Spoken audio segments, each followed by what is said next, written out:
We're now on the bottom of Gimel Omen Aleph. We learned in the Mishnah, on which mountains did they light these mountaintops? Did they light the torches? And it was from Har Mishkal, which is Har Zaysim, to Saratova, and from Saratov to Grufia, and the whole list of all these mountains.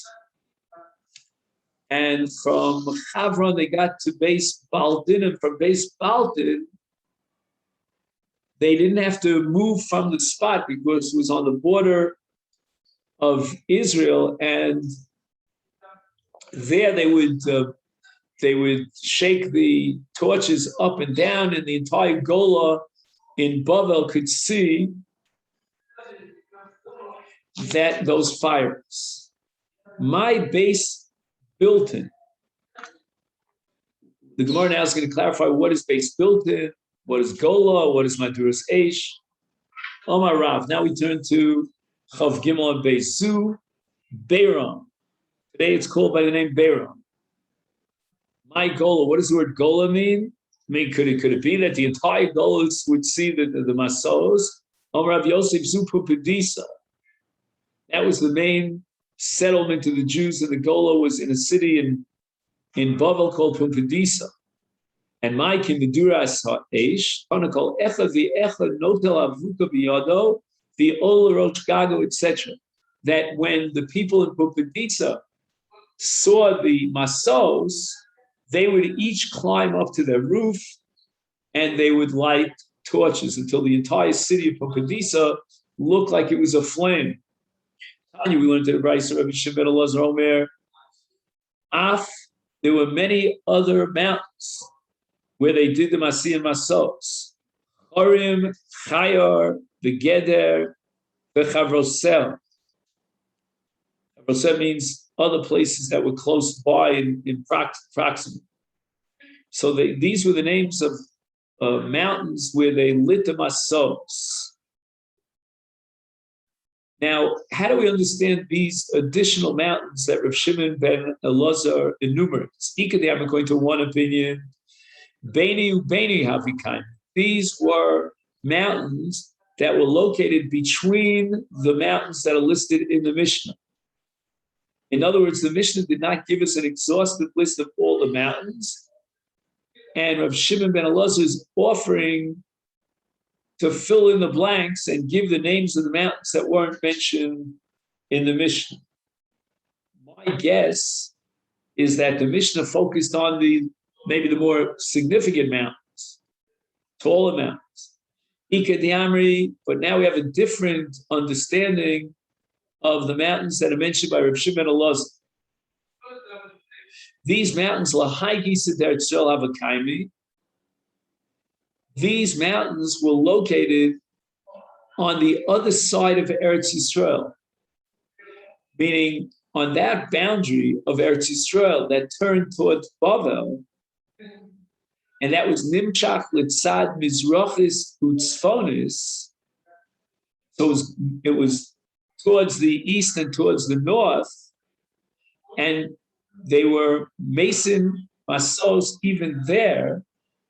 But Marachosh, the time of our Mishnah, is only interested in the high Gisa, mentioning those mountains are on our side of the Israeli border, and Rav Shimon Elazar adds the names of the mountains on the other side of the border. On Rabbi Yochanan, Ein Kolachas V'Yachas, how much of a distance was there that separated one mountain from the other?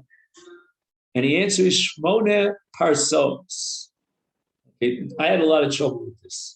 A parsa is 8,000 amma. 8,000 amma. That's one parsa. We're talking here about Shmona parsa. Now, if a parsa is 8,000 amma, then 8 parsos is 64,000 amma. He calculates it in kilometers. He says it's approximately, wait, Kuf Mem means kilometers? 30,720 kilometers. I can't figure this out. I mean, how many kilometers are from Jerusalem to Tel Aviv? 100? Probably about 100 kilometers. So I think the whole, I don't know, after the whole of Israel.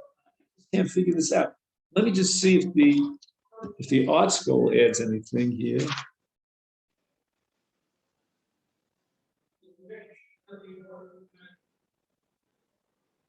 It says 8 parsos, footnote number 7.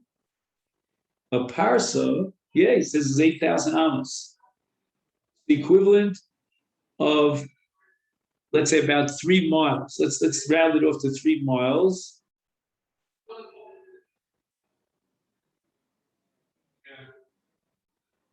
So that's not too bad. He's saying it's only 3 miles. I don't know what he means by 30,000 kuf. I must be misreading this. So anyway, that's 3 miles. And now we're talking about 8 parsos. So 8 times 3 is 24, is 32 miles. 32 miles. Okay, that makes more sense. Yeah, 32 miles.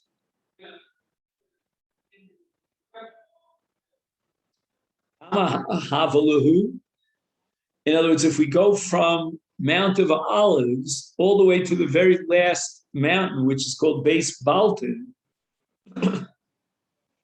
how far of a distance is that? Plusin Vitarte. It's 32 parsos. How do we get to 32? Because there are 5 mountains that are mentioned. And when we talk about the distance between each mountain and the next, there's only four spaces that we have to, and we multiply those 4 spaces, separating A from B, B from C, etc., we get to 8 parsos. Correct? So each one of those 4 revachim are 8 parsos. So we multiply 4 by 8, and we get 32. However, the Gemara says, the distance today between our Mishka and Beis Baltin is much larger than 32 parsos. And Abai is going to explain why. Omar Abai is tatume is tatum lehu drache. Nistatmu v'niskalkalu hadrochim ha'yisharos v'ha'ktsaros. So apparently we have much wider roads. We go all the way around. So that extends the derech. As the Navi Hosea says regarding the Churban, he prophesied about the loss of the 10 Shvatim. L'chein hineni sach es darkeich basirim v'gadarti es kidei rod v'sivosel timtza, which means God will close off with fences and thorns all the drachim that are well paved, and therefore they won't be able to find those shvilim, those pathways, in order to traverse them. But Nachbar Yitzchak Omar, he has a different source for this. Me'hacha derived from a pasuk in Eicha, Ifsiv Nesivosai Eva. God was ma'akem, he twisted around the drachim, and he caused the situation of what we call derech arucha. And that's why today it's more than 32 parsos from Har HaMishcha all the way to this area on the upper border. The Mishnah says, Chatzar Gidola Haisa B'Yushalayim Beis Ya'azak Haisa Nikras L'Shok Kol Ha'Edim Miskansi. When the witnesses came to Yerushalayim to testify about the Chodesh, they were received and, so to speak, locked up in a certain courtyard, which was either called Beis Yazek or Beis Yazek, depending on whether you have the ayin or not, we see in the Gemara. Now, it's a little bit uncomfortable for the Eidim to be cooped up for such a long period of time. But that was necessary because Beis Din, both Kimosam Sham, that's where they investigated the Eidim and interrogated them.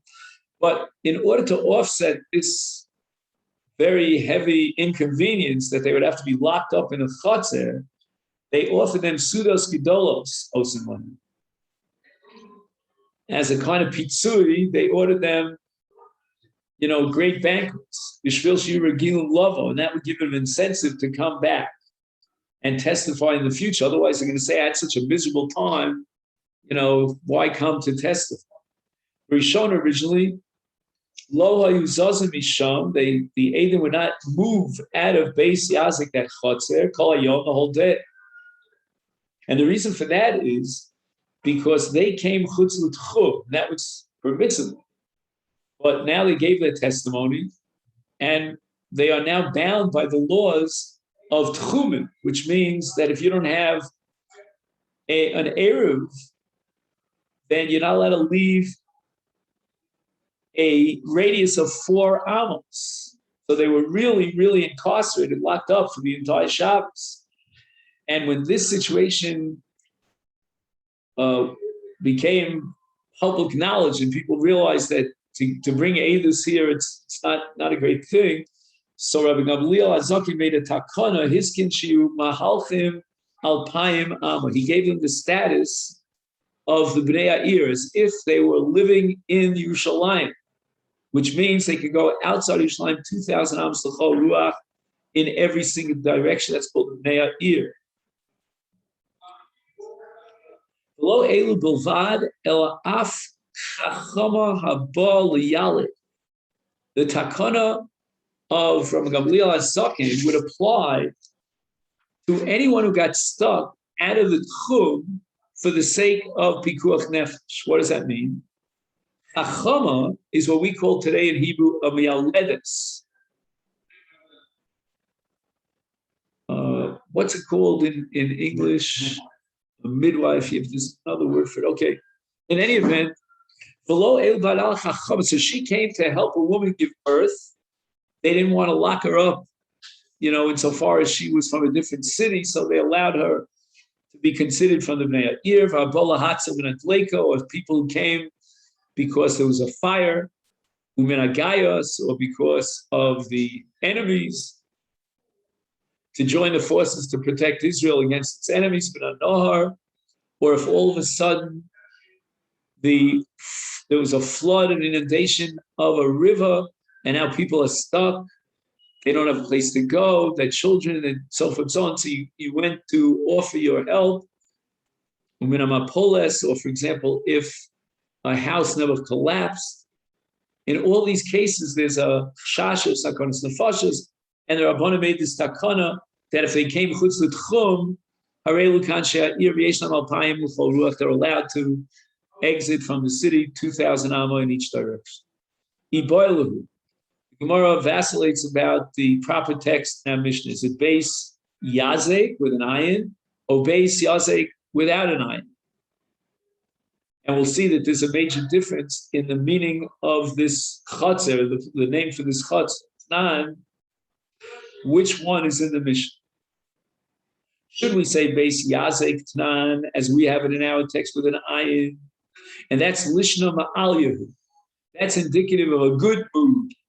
Because in the Nevuah of Yeshaya, with regard to what's called Kerem Yisrael, he says, Vayazeku with an ayin, Vayisalkeu, HaKadosh Baruch Hu surrounded the Gader with stones, round stones. It was like a ring around Yerushalayim, Kidei L'Shomra, in order to protect it. So the word yazek means like a fence, a protective fence. So this chutz in Yerushalayim was surrounded by a fence, and it's called yazek because it's al shem that nevuah that HaKadosh Baruch Hu vayazeku will protect Yerushalayim. Oh, Dilma, perhaps Beis Yazek without the ayin tnan ulishna b'tza'arahu. No, that's not anything but comfort. Yirmiyahu says, "V'hu asur ba'zikir," which means that he's tied up in chains. And here we have the word zik or yazik without an ayin. So these Eidim who are now cooped up in a chotzer and they can't get out, so they're stuck there for the entire day of Shabbos, it would be appropriate to use the word yazik without an ayin, which indicates also azikin, they are tied up, they're incarcerated. Omar Abai Toshma, Seudos Kedolos Hayu Osim Lem Sham, Kidei Shiu Regilim Lava. It seems like the purpose here was to make life very comfortable and attractive to live in that chutzah. They offered them, great banquets. So therefore, it doesn't make sense to say that the name of the place is Yazak without an ayin, which means Tsar.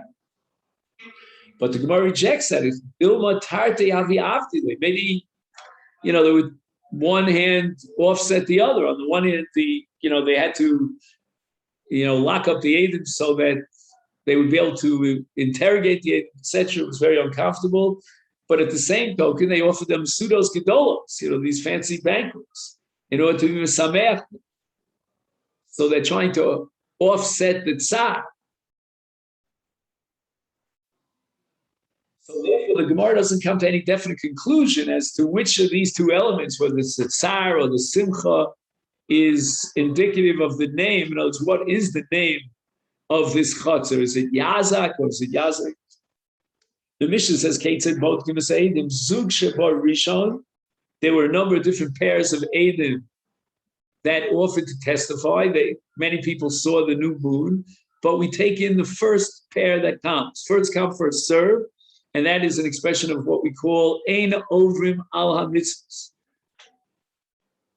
Now we have a pair of Eidim. Who should, amongst the pair, should testify first? Hagadol Sheben. Omrim Lo Amar Kate said, Re'isa Salavana, what exactly did you see when you saw the new moon? Was it Lifnei Achama or Li'achar Achama? Was it Litzfona or Lidroma?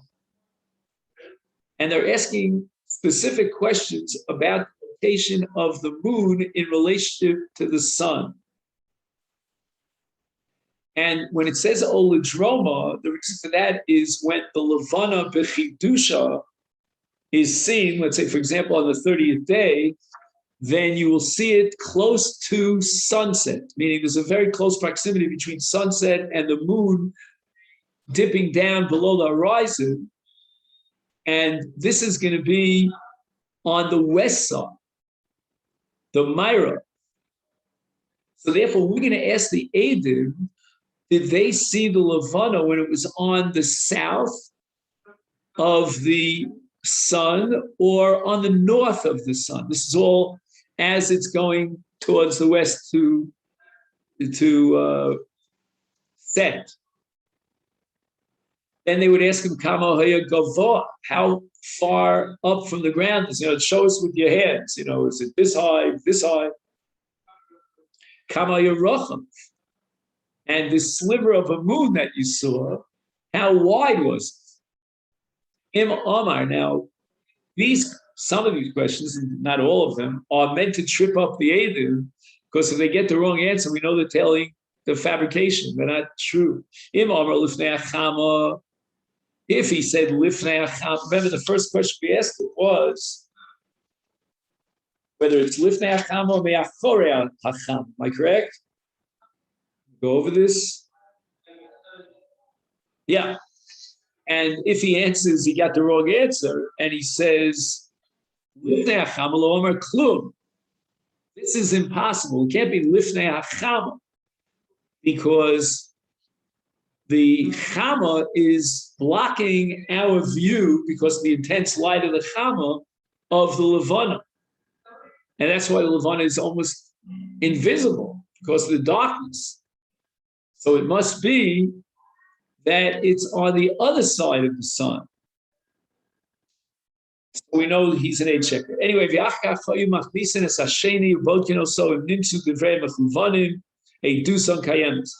when we now take the second eight into chambers and we investigate him, and then we see that they both said the same thing, then we know that it's a It's Eidus Mechuvenes, Eidus Kayenis. It's a perfectly reliable aid.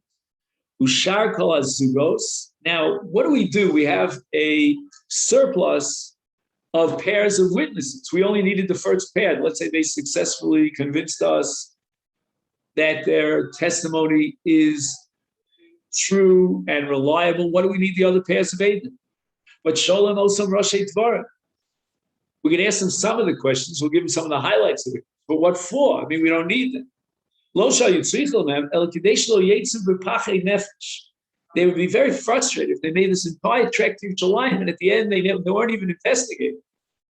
And they're not going to come next year. It's not worth the tircha. So in order to give them a feeling as if they were necessary and they contributed, B'shvil Shiur Gilui Lavo, they'll come next time around. So therefore we would ask them quasi questions as if we were interrogating. That gave them a good feeling.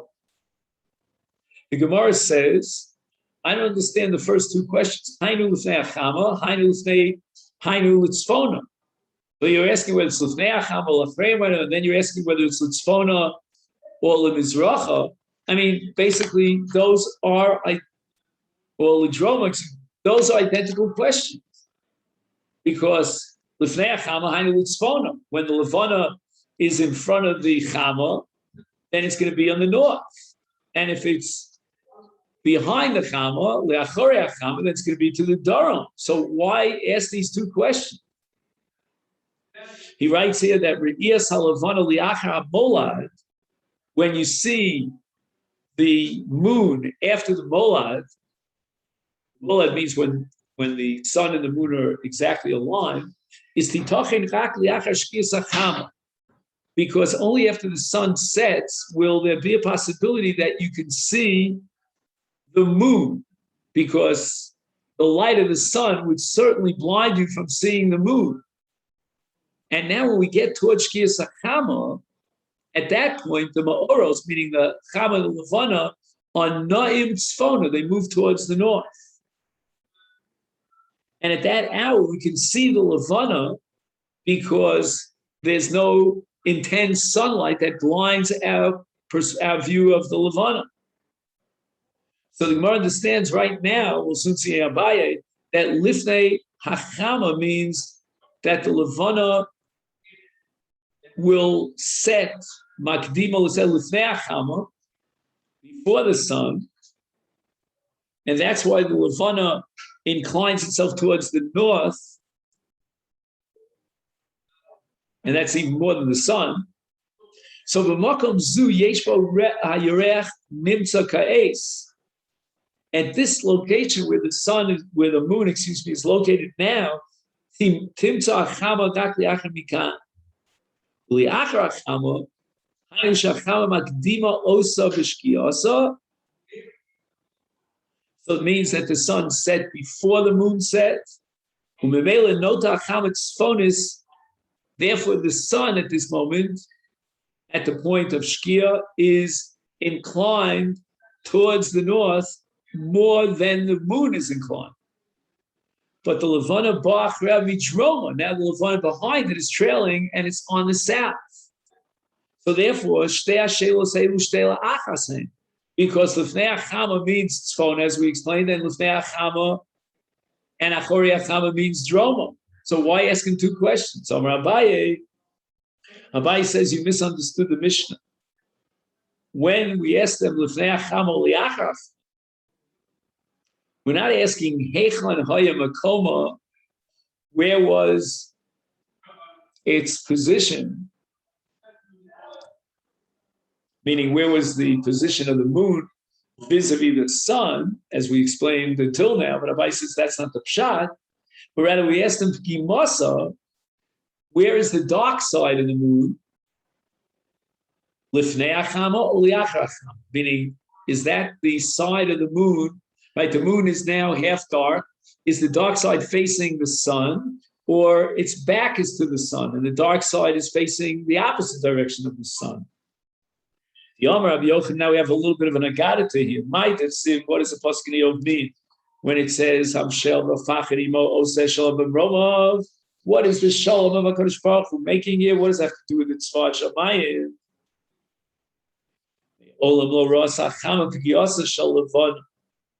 God created in the nature of the astronomy that the sun would never see the dark side of the moon because the light of the sun is reflecting on the moon. So that side of the moon that faces the sun will be lit, will be illuminated. And in addition to that, lo rasa chama pgimosa shel ketches. And when there's a rainy day and there's a rainbow, so a rainbow like a bow is, a semicircle, and the back of the semicircle is towards the sun. The sun doesn't see the inside of the semicircle. And what's the deeper meaning of this? The symbolic illusion. Pigivasan shalavana. Why is it that the sun will not see the dark side of the moon? That's going to create a real chalishus hadas, a great sadness to the levana. And why is that? Because Chazal say that when God created the levana came to be makatrik and said, Ein shnei malachim shamshim b'keser echad. So God punished the levana for its sort of, I guess you'd call it boasting, that it wants to be the king. And God was memayit the levana. Now, if the sun will see the miyut halavana, which is the darker side of the moon, then that will cause tremendous misery to the moon and anguish and suffering, humiliation. Now, add to that the moon is representative of Klal Yisrael, so we don't want the goyim to see our misery. Now, a similar idea, but slightly different, applies to the keshes, to the rainbow. Imasa shel keshes, the lolemu ovdei chama, because those who worship the sun, they would attack those who denied the God of the sun. And girei kamechadya, if the sun would be looking at the keshes, then it would appear as if the sun is sending arrows out to the keshes. Hachama zorekes chitzim be'elu kofrim bo. And somehow the rainbow symbolizes those who deny the deity of the sun. But now the chronos of the keshes are facing towards the sun. So it's not like the sun is sending out arrows in that direction. Let me just read to you what he says here.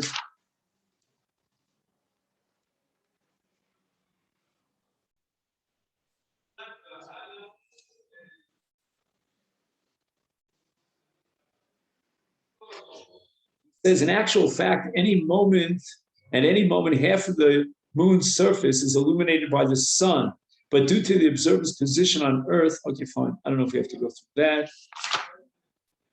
He says, a rainbow receives its light from the sun.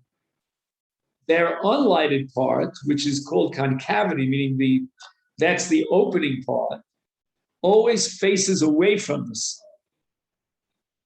And Rabbi Yochanan says that the sun has never faced the concavity of the rainbow. He did not allow the sun to see the concavity of the rainbow, so that the worshippers of the sun should not say the sun is shooting arrows at those who deny its divinity. The concavity of the bow always faces the archer. Thus, if the concavity of the rainbow were to face the sun, its worshippers would construe that phenomenon as indicating that the sun is an archer who is shooting arrows at those who reject its worship. Now, in terms of the moon, he writes here, the new moon follows closely the daily path of the sun across the sky from east to west. Bezdin would ask the witness whether he saw the moon ahead of the sun or behind the sun. In fact, the new moon is always to the east of the sun, always trails behind the sun in its path from east to west. The question was designed to test the witness as to whether or not he was telling the truth. The sun rises each morning in the east and sets each evening in the west. In Eretz Yisrael, which is in the northern hemisphere, well above the equator, the sun never travels at a right angle to the horizon. Rather, the sun rises at an angle to the south. During the morning, as the sun moves westward, rising higher and higher, it also travels farther and farther towards the south. At noon, the sun is at its highest point and at its most southerly point. Then the sun begins to turn towards the north as it continues on its westward course. During the afternoon, the sun becomes lower and lower, continuing to the north, eventually setting in the west at an angle. He has a diagram here. Thus, the sun rises in the east, travels southward in the morning, and continues northward in the afternoon, setting in the west. The new moon follows the sun in its path, trailing behind it. On the 30th day, the new moon, which rises shortly after sunrise and sets shortly after sunset, is very small and therefore cannot be seen in intense daylight. Thus, it can only be visible close to sunset in the late afternoon. Since the new moon trails the sun that is settling towards the north, the moon will be seen to the sun's south. Okay, we're up to Daf Chav Daled on top, which in Mirza Hashem, let's make a note of it. We'll start with Kama Hayagavoa, Mirza Hashem, tomorrow. Okay then, so let me wish you a very, very good day.